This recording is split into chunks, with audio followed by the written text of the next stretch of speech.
rescue the perishing, care for the dying, snatch them in pity from sin and the grave. We bore the erring one, lift up the fallen, tell them. But over by now, at the same. Yamawakaba and then so at the Bible the parish in the Jumede so. The Bible dispensation at this way, and that's why I know it's here. Now, the end, you know, a Bible say, yeah, that's why I friend soon, Sonia. A da a year Jew for some new and a Christmas soon so emo. And tell you no baby, our Bible dispensation is so. Now, so no cribby or why was he a true being Jinaso. Now, no crown and then say. Our Christosumimono in this Christian dispensation, Christians don't worship on the 7th day of the week, which is the Sabbath day. But Christians do worship on the first day of the week, which is Sunday.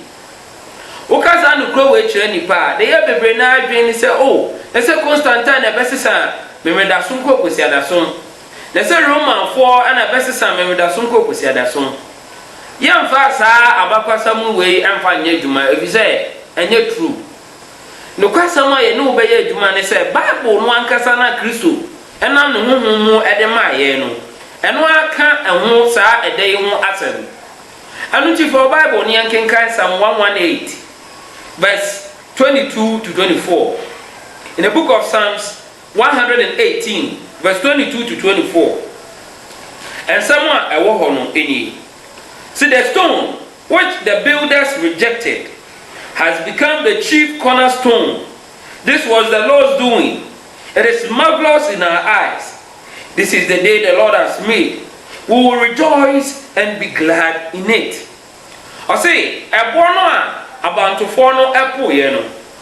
Aben twase bo titire. We need ya erade aye. This was the Lord's doing. Anuti eye wonwa awo yen ni so.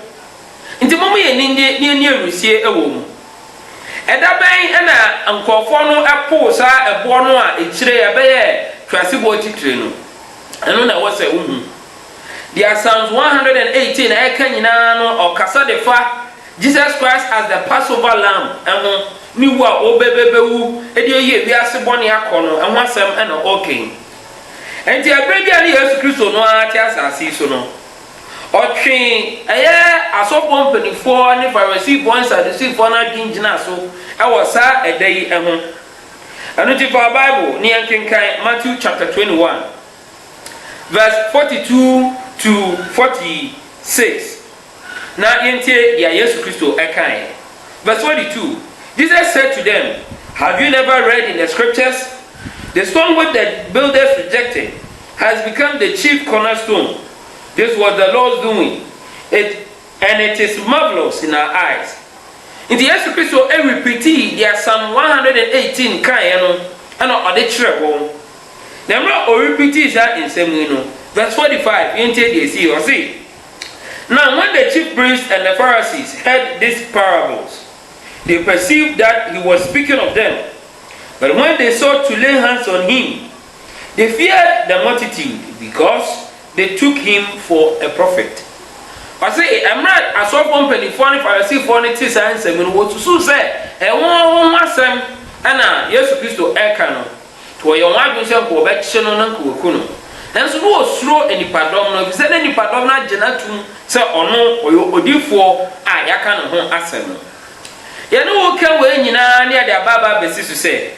In the book of Acts, chapter 4, Peter actually agni jina sa edanwa oye ebo no about to follow apo ye no abeya twase bo titire no okan ehun asem ni yentie Acts chapter 4 ehonso ensem bebre ewo ho emgidi se ebeboaye yen kan free verse number 10 na yenfa emra verse 11 verse 10 they say, let it be known to you all and to all the people of Israel that by the name of Jesus Christ of Nazareth, whom you crucified, whom God raised from the dead, by him this man stands here before you whole. The Peter says, I yesu no muku no no asɛm ti na megyina ha meka ho asɛm na di akyerɛ wo. Verse 11. This is the stone which was rejected by you builders. When a moon saban to forward mopoye, which has become the chief cornerstone. When an ababe casiboti train, until a one about to fall poye in an Yesua, or non wapono, or not so abe casiboti tree. Verse 12 or say, nor is there salvation in any other, for there is no other name under heaven given among men by which we must be saved. Edin bi ani bebia, edin bi ani soro ani asase ase a wode ama nipa enam so wode je nipa nyina nkwa. Nti hwehwe Yesu Kristo echi akwan fi so no na wo nkwa je obetumi di ama. Sa eda yi a ye ka ho asem yi eye eda ben. Matthew chapter 28 yakɔ a Matthew atwi adwene agina so sɛ sa eda no a ebo no abantofo no po ye be atwase bo titire no. Na nye da bia ka kwesi ada ho. Bible no de o use the first day of the week if say eno ane yeti asese eye kwesi ada. The 7th day of the week enye kwesi ada na mom eye memre da. Until the 7th day of the week eye Sabbath no say netie. Matthew chapter 28 yen can verse 1 downwards so nientie dia ewo ho. Verse 1 of Matthew 28 essay. Now after the Sabbath, as the first day of the week began to dawn, Mary Magdalene and other Mary came to see the tomb.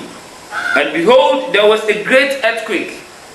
For an angel of the Lord descended from heaven, and he came and rolled back the stone from the door and sat on it.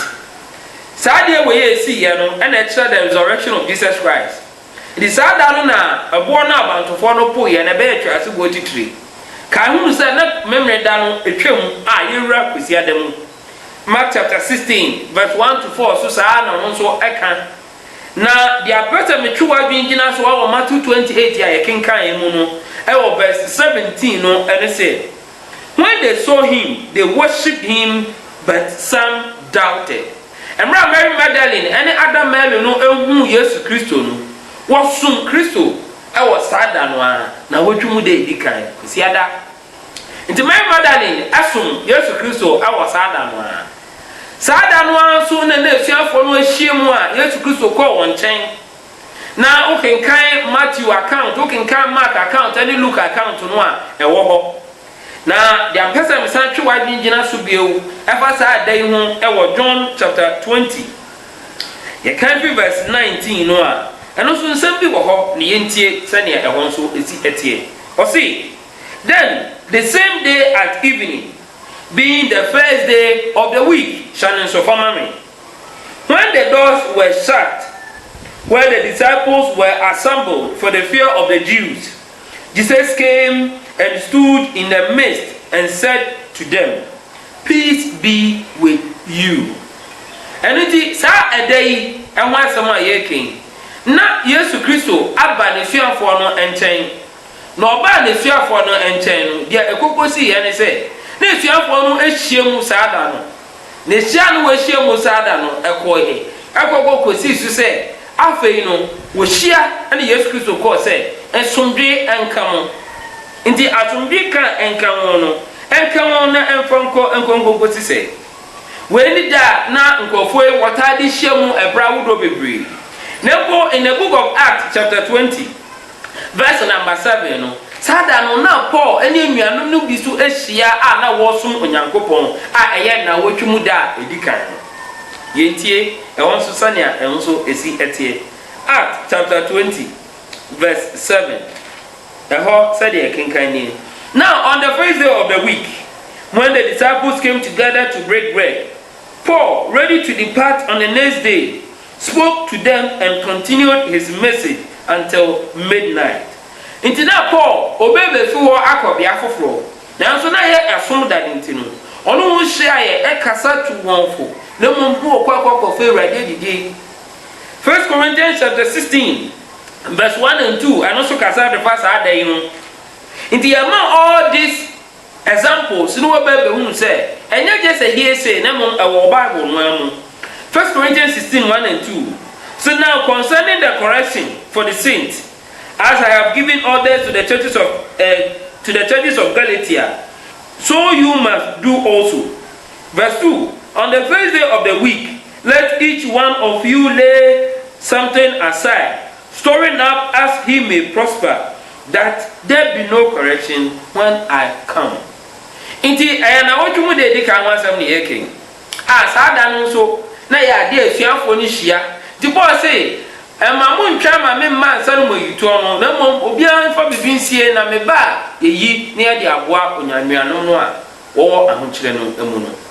Odofo ye no wo kan san nsem wo nyina ne atwa gbe nyina so say, "E Kristo bo an kwa asori memre da, na mo mo kwa asori kwesi ada."